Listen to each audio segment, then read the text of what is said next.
Au sommaire de cette édition, un centre de vacances aux avirons à destination des seniors, une première à La Réunion. Travaux en cours pour l'aire de jeu du Tevlav, un chantier qui va plaire assurément à nos marmailles. Retour sur la commémoration du 81e anniversaire de l'armistice de la fin de la Seconde Guerre mondiale. La course Papang aux avirons a fait vibrer quelques 400 coureurs le 8 mai dernier. Vernissage mercredi soir à la médiathèque Jean-Bernard des Avirons de l'exposition de l'éther à la matière réalisée par Tessie Toussaint. Des spectacles de vacances pour les plus petits à la salle Georges Brassens cette semaine. Et pour terminer les vacances sur une bonne note, quoi voir et faire aux avirons ce week-end, on vous dira tout sur l'agenda de la ville des avirons en fin d'édition. Quel temps aux avirons ce samedi et dimanche? Retrouvez la météo locale complète des avirons en clôture de journal avec Mathilde.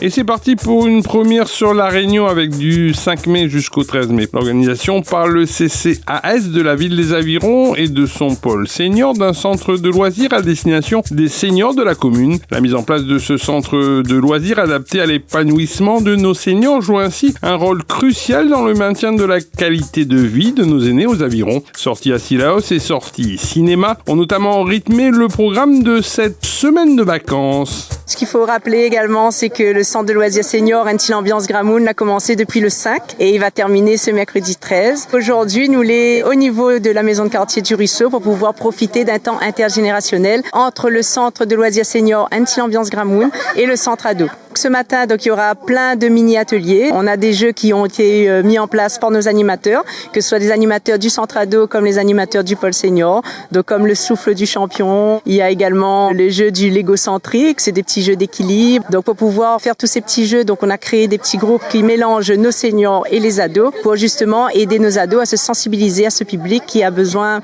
de plus d'écoute et de plus d'attention que les ados eux-mêmes. On est allé à Silaos justement pour les seniors qui n'y sont jamais allés, tout simplement. On a fait une sortie donc à l'aquarium de Saint-Gilles, on a mangé dans un restaurant, on a profité d'une séance de cinéma, donc c'était une comédie. Récemment, là, on a fait la visite du domaine des Tourelles à la plaine des Palmistes et sur place, on a pu profiter d'une cueillette de goyavier, tout simplement, avec nos aînés et les ados. Favoriser ces temps d'échange, ça va permettre à nos aînés de retrouver ce contact avec cette jeunesse, les enfants de retrouver ce contact aussi avec des seniors. Et là, aujourd'hui, on se rend compte que c'est un véritable succès. Donc, c'est vraiment un très beau challenge qu'on a voulu mener. Et on voit aujourd'hui, voilà, derrière nous, c'est vraiment un moment fabuleux.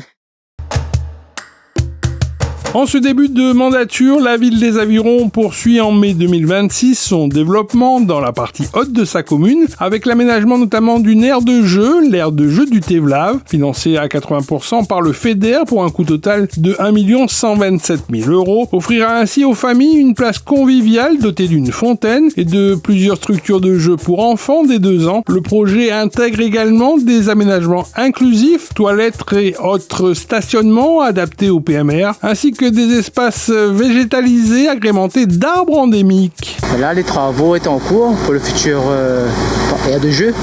En fin de compte, là, comme vous voyez, il y a plusieurs équipes qui travaillent autour de moi. Là, il y a une équipe malonnière qui finit le mur.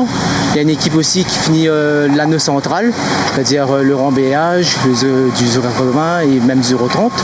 Et après aussi, il y a l'équipe aussi pour faire le sanitaire. Le projet, normalement, c'est un projet de 8 mois. Que là, avec une structure comme ça, je pense que les gens seront beaucoup curieux surtout.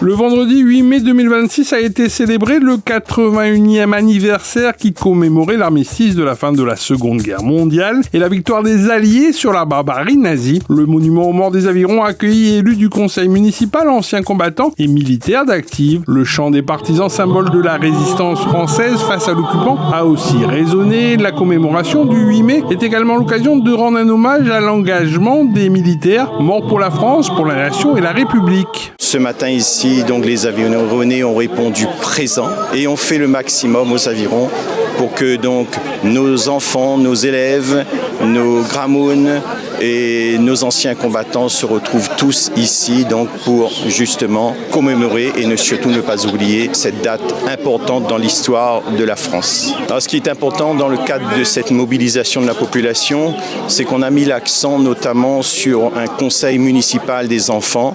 Et donc l'idée étant que dès le plus jeune âge, nos enfants s'approprient cette commémoration pour qu'ils puissent ensuite la reproduire et la transmettre de génération en génération.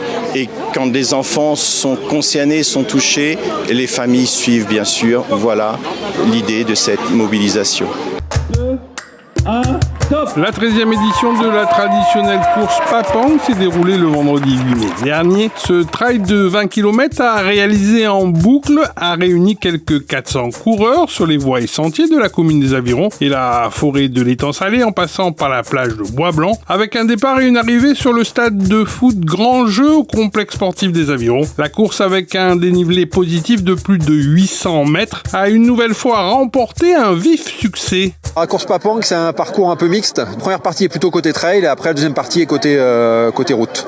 Voilà, donc c'est un parcours de 19 km, il y a à peu près 950 mètres de dénivelé. C'est une belle descente pour s'échauffer et après il y a une grosse montée pour suivre un peu. La première difficulté, c'est le sentier des pêcheurs. C'est une ravine, c'est là où ça peut jouer la différence, c'est très technique.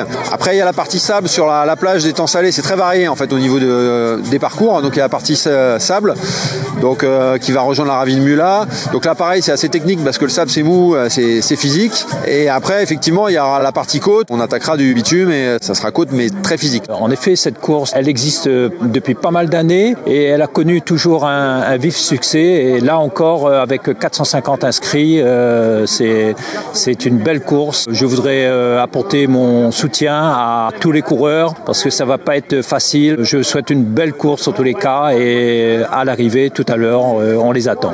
Beaucoup d'enthousiasme, très content. Après le balisage, la course était super bien fait. J'ai pris du plaisir dans la montée, franchement super bien. Là, je me sens hyper satisfait. Ouais. C'est pas facile cette course, il y a quand même beaucoup de montées. Alors oui, c'est quand même un exploit de le faire. Et il faut avoir du courage. Alors félicitations à tous les arrivants et aussi à ma famille qui m'a accompagné aujourd'hui, qui m'a donné de la force et qui m'a aidé à aller de plus en plus vite et bien dans les montées. Ça a été dur, après un peu de doute aussi, ça fait partie du sport. On est content, le résultat a payé. Aux prochaines éditions, si Dieu le veut. Je suis très contente d'avoir terminé première. L'année dernière, j'avais fait la course et j'étais en tête jusqu'à les 6 derniers kilomètres. Après, je me suis fait rattraper. Cette année, j'ai dit bon, je vais jouer un peu plus stratégique et mon objectif, c'était de faire en dessous des 2 heures et j'ai fait 1h59. Je suis très contente. Une très belle organisation. Il y a mon fils aussi qui a participé, qui a bien terminé aussi. Donc, c'est une petite journée en famille. Voilà. Un message surtout pour les femmes. Il faut venir courir, il faut pas hésiter. Il faut toujours venir. N'hésitez pas à venir courir, toutes les femmes surtout. Le 13 mai dernier en soirée, c'est l'artiste Tessie Toussaint qui a présenté à la médiathèque Jean-Bernard des Avirons son exposition de l'éther à la matière et qui sera visible jusqu'au 31 mai prochain. Dessins et peintures autour du geste, de la trace, de l'émotion et de ce qui ne se dit pas toujours avec des mots. Une autre artiste réunionnaise, Mielava, a aussi chanté sur scène lors de ce vernissage. C'est un travail vraiment intuitif.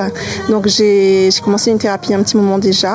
Et j'étais enfermée comme dans une grotte, donc le dessin m'a beaucoup aidée justement à pouvoir traverser tous les moments difficiles que j'ai pu avoir pendant cette thérapie parce que j'ai eu une amnésie traumatique et ça a été assez compliqué, mais vraiment l'art m'a vraiment aidée. D'acrylique, de fusain, d'aquarelle, du crayon tout simplement. Le travail est très intuitif, donc j'aime beaucoup ressentir aussi la présence des gens autour de moi, la voix de la chanteuse, les vibrations qu'il y a autour et composer avec ça. Alors l'expo est du 13 au 31 mai à la médiathèque des Avirons, donc je vous invite tous à venir découvrir mon univers. Des spectacles pendant ces vacances scolaires à destination des familles avironnaises. Le service culturel des Avirons a proposé mardi à la salle Georges Brassens aux plus petits jusqu'à 3 ans et à leurs parents d'aller à la découverte de 2 représentations le même jour du spectacle intitulé Éclosion de la compagnie Mille et une façons. Une fleur éclot à moins que ce ne soit une méduse féerique ou même un cœur extraordinaire. Une scénographie telle qu'on les aime, épurée, poétique et positive. C'était vraiment super, un super public.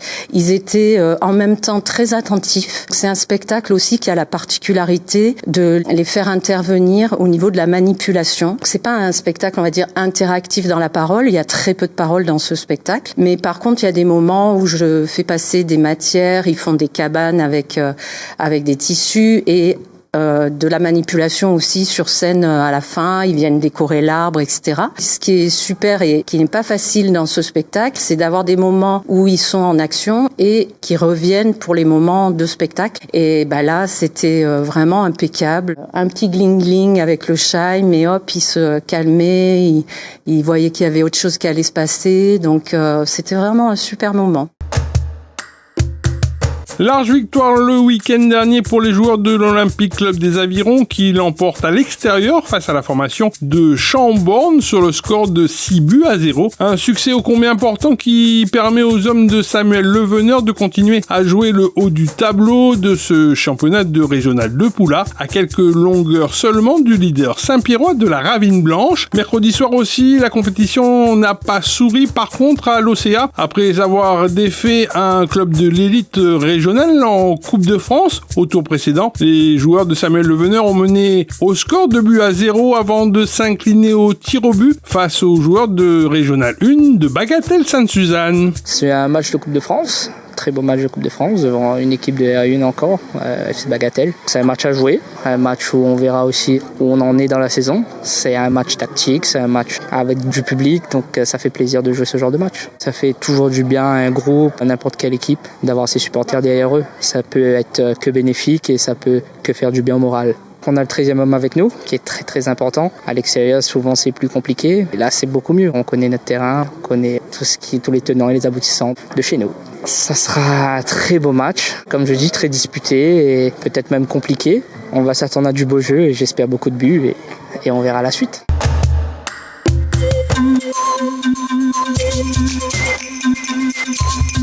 Les Avirons, bonjour, je suis ravie de vous retrouver pour votre point météo local de ce week-end. Alors pour ce samedi, le soleil dominera largement le ciel sur la journée entière. Côté température, la maximale devrait atteindre les 27 degrés. Avançons pour ce dimanche, les conditions vont drastiquement changer pour laisser place à de grosses averses dans l'après-midi. Côté température, elles grimperont jusqu'à 26 degrés. Et notez la présence du vent avec des rafales pouvant atteindre les 50 km/h ce samedi et dimanche.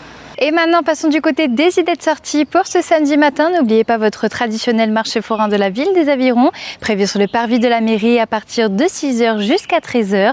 Envie d'un moment convivial en famille, rendez-vous ce samedi également à partir de 10h à l'école primaire Marcel Le Guen pour une lecture animée autour des histoires Sega. Une animation gratuite pleine de contes et de découvertes pour petits et grands.